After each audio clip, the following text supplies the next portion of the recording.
마태복음 강해를 계속하고 있습니다. 13장으로 넘어왔는데요. 예수님께서 어느 날 배를 타셨습니다. 그랬더니 그 해변에 많은 무리들이 예수님의 말씀을 듣기 위해 모였습니다. 예수님이 타신 배가 오늘 이처럼 강단이 되었습니다. 그리고 예수님께서 그 무리를 보시고 비유로 말씀을 전하십니다. 우리가 읽은 이 본문을 일명 씨 뿌리는 비유, 그렇게 표현을 합니다. 네 가지 밭에 대해서 말씀을 하고 있습니다.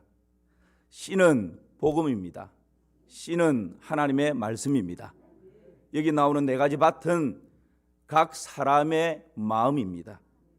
여러분, 똑같은 장소에서 똑같은 시간에 똑같은 사람을 통해서 똑같은 천국 복음이 전파되고 하나님의 말씀이 전파되는데, 어떤 사람은 30배, 60배, 100배의 열매를 맺는가 하면 어떤 사람은 열매를 맺지 못하는 그런 사람이 있다는 것입니다.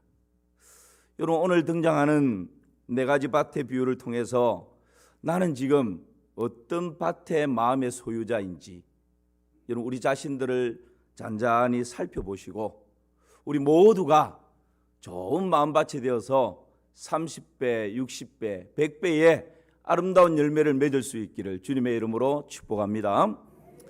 그렇다면 당신의 마음은 지금 어떤 밭입니까? 우리 하나하나씩 말씀을 살펴볼 때 다른 사람에게 적용하지 마시고 나에게 지금 나는 어떤 밭일까? 나에게 이 말씀을 한번 적용해 보시기를 바랍니다. 네 가지 밭이 나오는데요. 첫 번째는 당신의 마음은 어떤 밭입니까? 혹 길가 밭입니까? 마태복음 13장 4절 말씀 우리 같이 한번 읽어볼까요? 시작.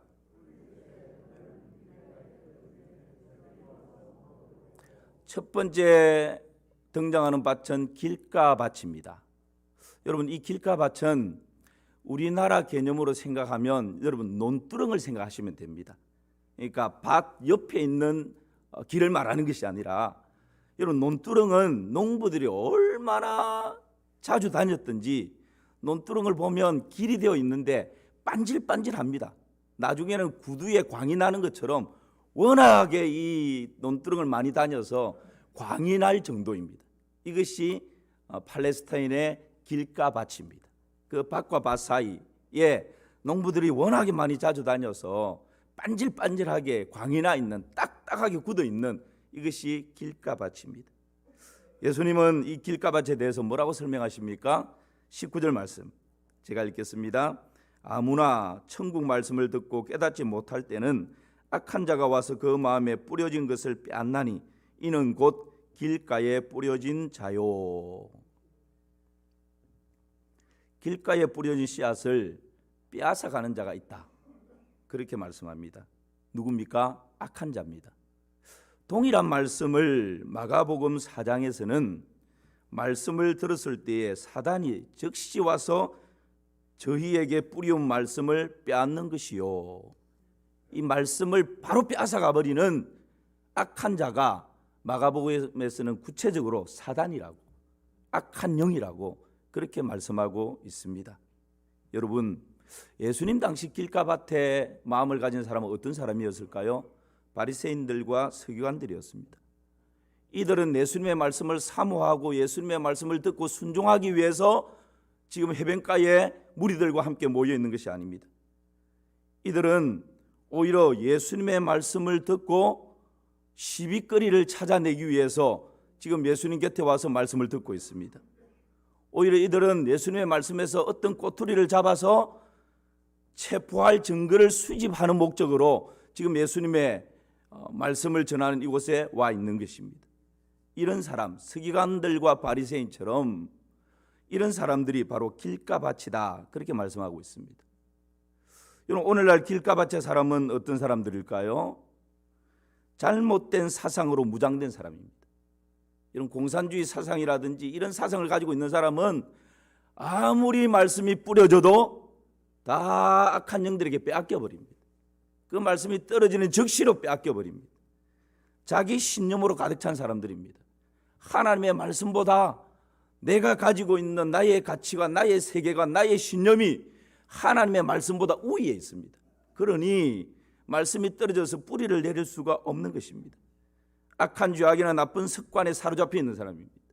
끊임없이 넘어졌던 그 악과 죄악에 습관적으로 계속해서 반복해서 넘어지고 있는, 고집과 아접으로 똘똘 뭉쳐있는 그런 사람입니다. 완악함과 완고함으로 그 마음이 돌같이 딱딱하게 굳어버려 있는 이런 사람이 여러분 길가밭의 소유자입니다. 이런 사람의 마음은 길가밭이기 때문에 말씀이 떨어지자마자 악한 영들의 놀이터가 되어버려서, 그 마음이 악한 영들의 놀이터가 되어버려서 말씀이 떨어지자마자 내가 어떻게 하는 것이 아니라 악한 영들이 그냥 다 쪼아 먹어버리는 거죠. 말씀을 빼앗겨버리는 것입니다. 도저히 결실을 기대할 수 없는 것이죠. 비극입니다.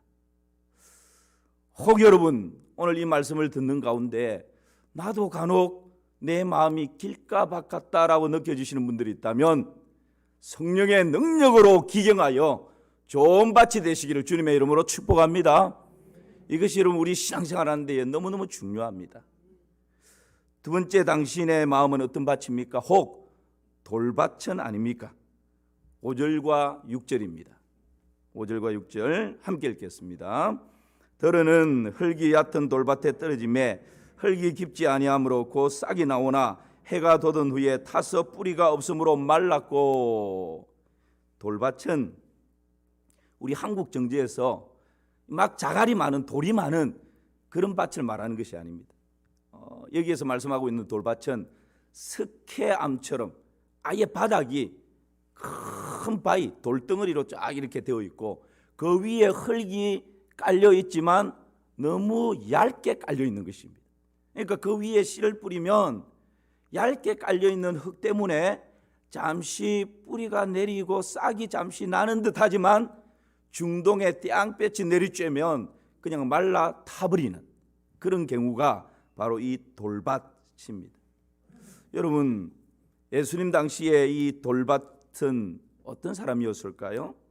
예수님께서는 이 돌밭을 어떻게 설명하고 있습니까?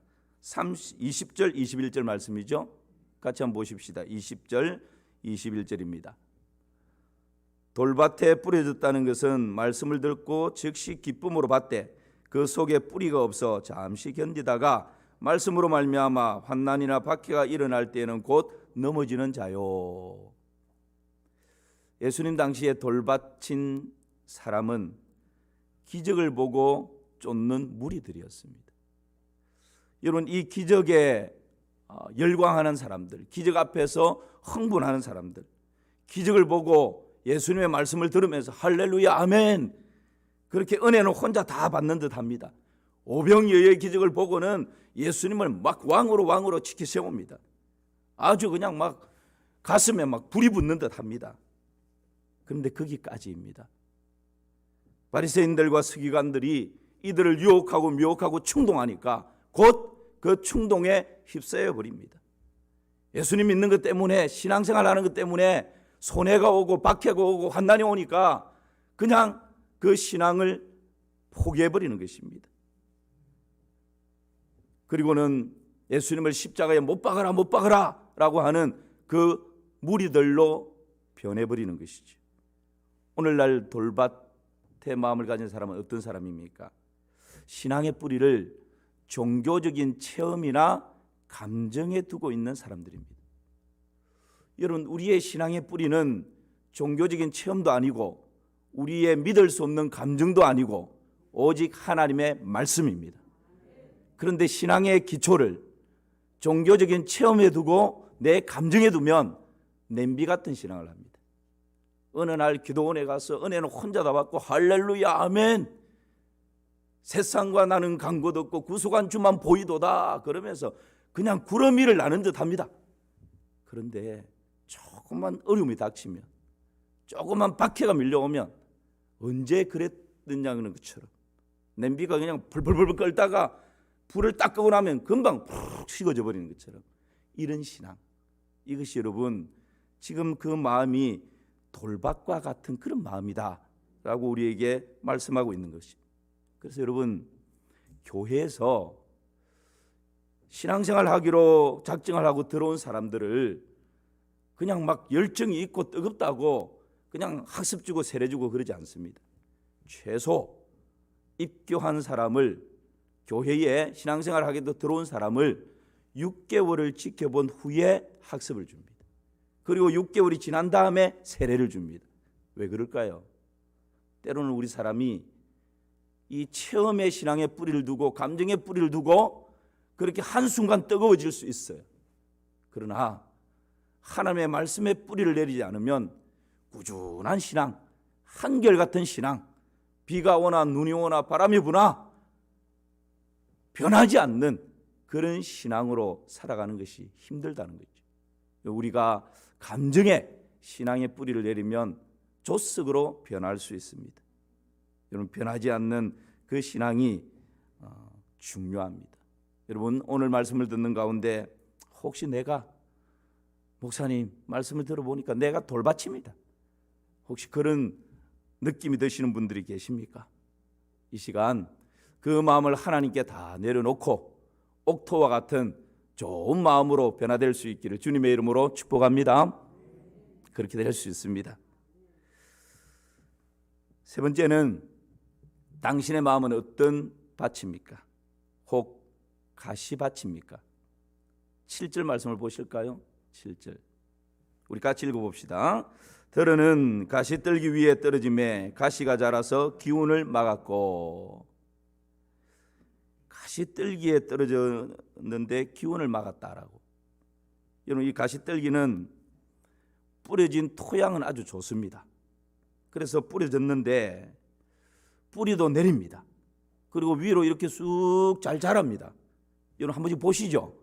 가시넝쿨이 이렇게 우거져 있는 그 밑에 어떤 식물이 자랄 때 그 식물이 다른 곳보다 아주 빨리 쑥 자라납니다. 그런데 한계가 있습니다. 가시넝쿨이 이렇게 뒤덮고 있기 때문에 그 이상은 자랄 수가 없어요. 그리고 그 빨리 자라는 식물을 보면 굉장히 연약해 보입니다. 왜 그럴까요? 그 땅은 이 가시덤불이 딱 뿌리 내려 있기 때문에 가시덤불이나 다른 잡초가 땅의 영양분을 다 빼앗아 버리기 때문에 식물이 떨어져서 자라기는 자라지만 연약한 모습으로 한계에 도달하면 더 이상 자라지 못하는 것이죠. 이것이 여러분 가시밭입니다. 예수님께서는 이 밭을 뭐라고 설명하십니까? 22절 제가 읽겠습니다. 가시떨기에 뿌려졌다는 것은 말씀을 들으나 세상의 염려와 재물의 유혹에 말씀이 막혀 결실하지 못하는 자요. 이 가시밭이라고 하는 것은 세상이라고 하는 유혹 앞에 무릎을 꿇어버리는 것입니다. 재물의 유혹 앞에 무릎을 꿇어버리는 것입니다. 그러니까 가시밭은 사람은 어떤 사람일까요? 누구일까요? 자신의 유익을 위해서 예수님을 따르는 사람들입니다. 예수님 당시에는 이런 유의 사람들이었겠죠. 병낫기를 위해서 예수님을 찾고 예수님을 필요로 하는 사람들, 귀신 들린 사람이 가족이 있을 때 그 귀신을 내쫓고 자유함을 얻기 위해서 예수님을 필요로 하는 사람들, 예수님을 따르면 복 받는다 그러니까 예수님을 따르는 사람들, 그리고 예수님 따르면 뭔가 한 자리 할 수 있겠다라는 야망을 가지고 예수를 따르는 사람들, 그러니까 뭔가 자기의 유익을 위해서 예수님을 따르는 것입니다. 하나님 나라에 관심이 없고 예수님이 어떤 분이신지 관심이 없습니다. 오직 나의 유익만 채워지면 되는 거고 그 유익만 채워지면 만족하는 것입니다. 그런 사람이 바로 이 가시밭 마음을 가진 사람들입니다. 여러분, 오늘날 가시밭 전 사람은 누구일까요? 세상의 유혹과 자신의 유익 앞에 무너져 버리는 사람들입니다. 신앙생활을 시작하고 아무 일 일어나지 않는 평범한 날에는 신앙생활 잘하는 것 같습니다. 열심히 예배도 참석하는 것 같고 원만하게 관계도 다 유지하는 것 같습니다. 그런데 정말 중요한 때가 탁탁 쳤을 때 하나님보다 세상이 더 크게 보입니다. 기독교보다 세상이 더 매력 있게 보이는 것입니다. 교회보다 세상이 더 힘있어 보입니다. 말씀보다 세상이 더 편리하고 세상이 더 유익해 보입니다. 그래서 세상을 쫓아가는 것입니다. 이것이 바로 데마가 주님을 떠난 이유였습니다. 디모데후서 보니까 데마는 이 세상을 사랑하여 데살로니가로 갔고 그렇게 말씀합니다. 여러분, 가시밭 마음의 사람은 이 세상의 유혹 앞에, 물질의 유혹 앞에, 나의 유익의 유혹 앞에 믿음을 내팽개쳐버리고 세상을 향해서 달려가는 사람, 이 사람이 가시밭 마음을 가진 사람입니다. 오늘 지금까지 세 가지 마음밭을 우리가 같이 생각을 했습니다. 다시 한번 정리를 해보겠습니다. 당신의 마음은 어떤 밭입니까? 첫 번째가 뭐였습니까? 길가밭입니다. 길가밭은 말씀이 떨어지자마자 사단이 와서, 악한 영이 와서 다 쪼아 먹어버리는 그런 마음이 길가밭입니다. 두 번째는 무슨 밭이었습니까? 돌밭입니다.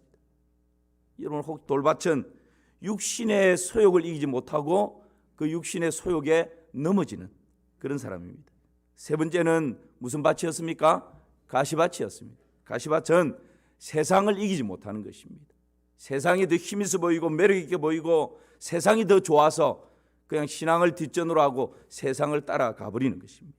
이것이 가시밭입니다. 오늘 예수님께서 마지막 하나의 밭을 말씀하십니다. 무슨 밭이죠? 좋은 밭입니다. 오늘 말씀의 중점은 여기에 있습니다. 좋은 밭. 오늘 8절 말씀을 같이 한번 보실까요? 8절입니다. 같이 읽어봅시다. 들으는 좋은 땅에 떨어짐에 어떤 것은 100배, 어떤 것은 60배, 어떤 것은 30배의 결실을 하였느니라. 아멘. 좋은 땅에 떨어지니까 100배, 60배, 30배의 결실을 했다. 그렇게 말씀합니다. 그러면서 예수님께서 좋은 땅이 어떤 땅인가? 23절에서 이렇게 설명을 합니다. 제가 읽습니다. 좋은 땅에 뿌려졌다는 것은 말씀을 듣고 깨닫는 자니 결실하여 어떤 것은 100배, 어떤 것은 60배, 어떤 것은 30배가 되느니라 하시더라. 아멘. 좋은 밭은 말씀을 듣고 깨닫는 것입니다. 그래서 100배, 60배, 30배의 열매를 얻습니다. 여러분의 마음이 이 좋은 밭이 되시기를 주님의 이름으로 축복합니다. 그러면 여러분, 좋은 밭은 조금 더 구체적으로 어떤 밭이 좋은 밭일까요? 어떤 밭? 가시덩굴이 하나도 없는 기름진 땅일까요? 돌이라고는 하나도 없는 정말 옥토 같은 그런 땅일까요? 잡초라고는 하나도 없이 그야말로 손으로 만져도 너무너무 부들부들한 그런 비옥한 땅이 좋은 땅일까요? 100배의 열매를 맺는 좋은 땅은 도대체 어떤 땅일까요? 여러분, 오늘 이 말씀을 같이 나누고 싶습니다.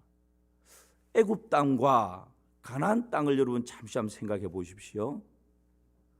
하나님께서 이스라엘 백성들을 애굽에서 가나안으로 인도하십니다. 여러분에게 질문을 드립니다. 농사 짓기에 애굽 땅이 좋을까요? 가나안 땅이 좋을까요?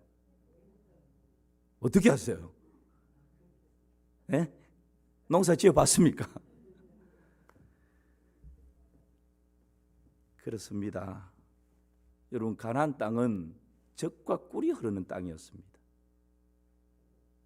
그런데 객관적으로 보면 젖과 꿀이 흐르는 가나안 땅보다 애굽 땅이 농사짓기에 훨씬 좋았습니다.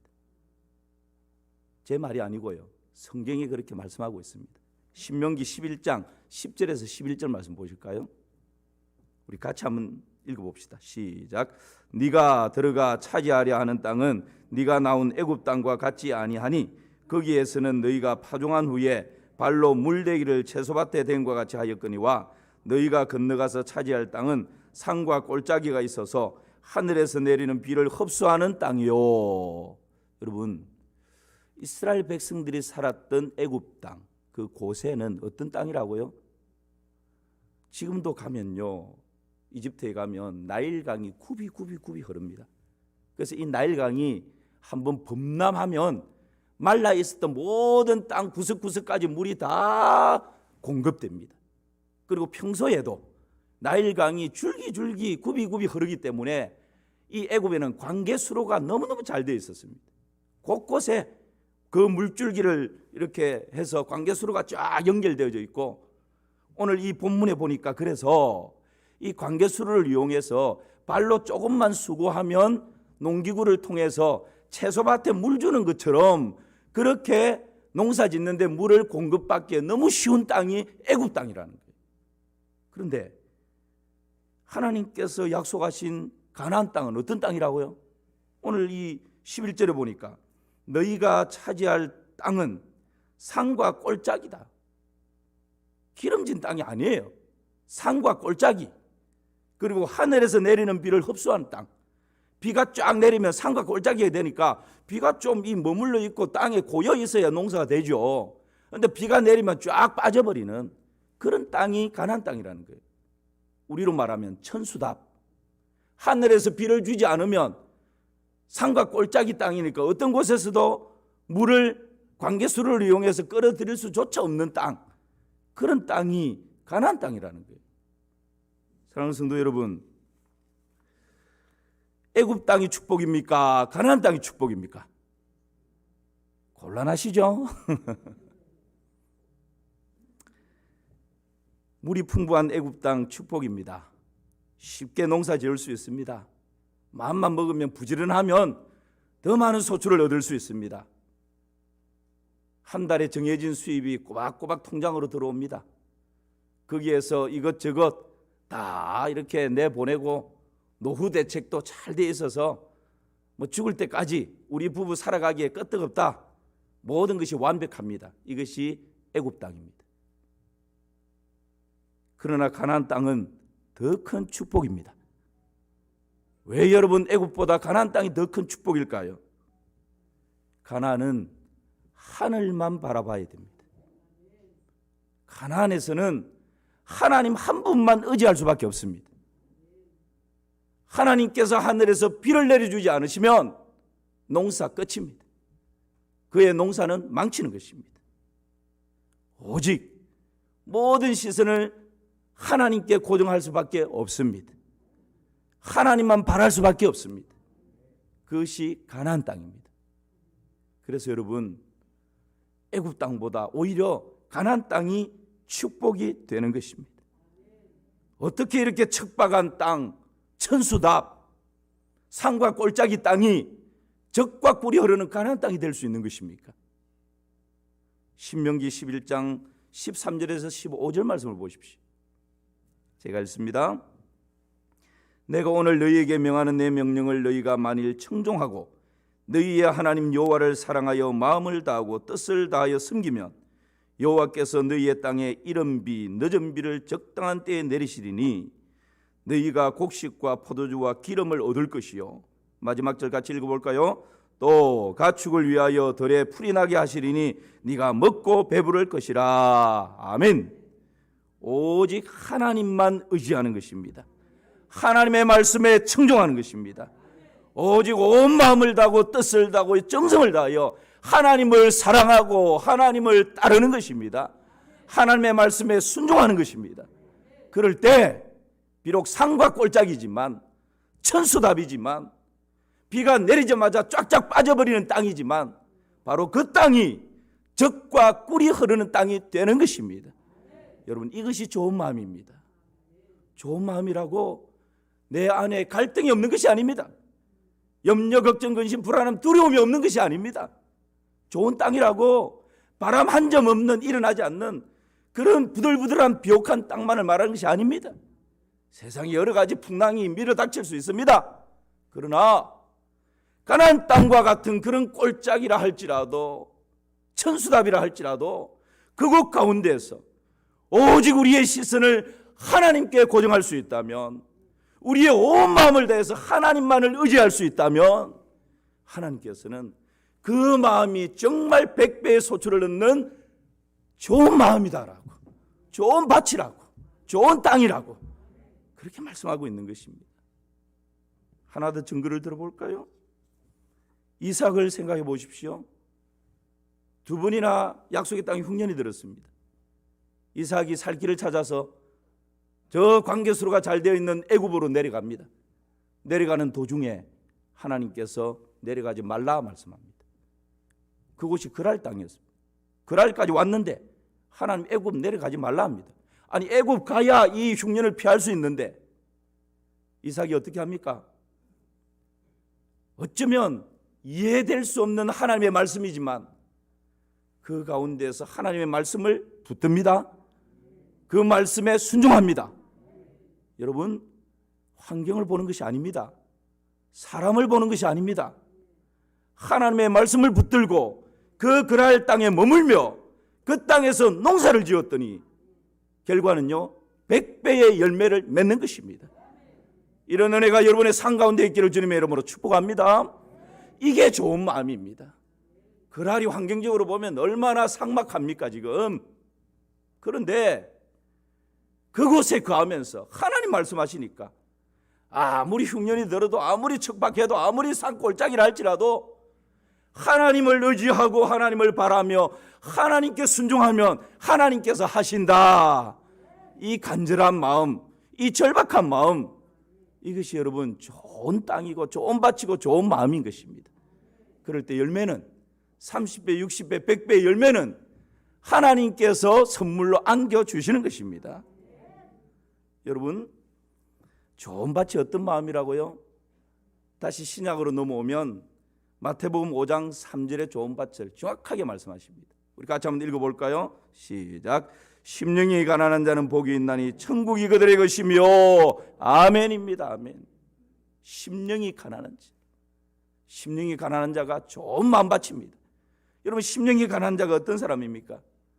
세상에 목말라는 것이 아니라 육신의 소욕에 헐떡거리는 것이 아니라 오직 하나님께 목말라 있는 마음입니다. 오직 하나님께 굶주려 있는 마음입니다. 오직 하나님 한 분이면 만족하다고 고백할 수 있는 마음입니다. 하나님 한 분으로 충분합니다라고 그렇게 고백할 수 있는 그 마음입니다. 하나님은 나의 목자시니 하나님 내게 부족함이 없습니다 라고 고백할 수 있는 마음.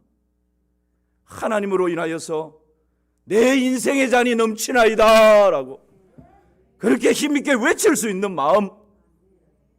그 마음이 여러분 좋은 밭이고 좋은 마음입니다. 때로는 살아가다 보면 내 마음밭이 길가밭처럼 느껴지기도 합니다. 때 살아가다 보면 내 마음이 돌밭같이 그렇게 느껴지기도 합니다. 때로는 내 마음이 가시밭 같은 그런 느낌이 들기도 합니다. 그러나 여러분 기억하십시오. 예수 그리스도를 구주와 주로 마음에 모신 사람은 이미 좋은 밭이 되었습니다. 여러분은 좋은 마음입니다. 좋은 밭입니다. 하나님을 의지하고 의뢰하며 하나님께 목말라 있을 때 하나님께서는 우리의 이 밭에 30배, 60배, 100배의 그 열매들을 아름답게 맺히며 나아가게 될 것입니다. 이것을 믿음으로 바라보십시다.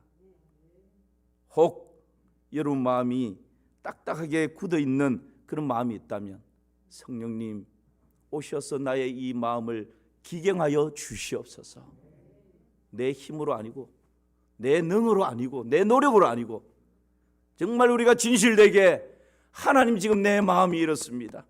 성령님 오셔서 나의 이 마음을 기경하여 주시옵소서.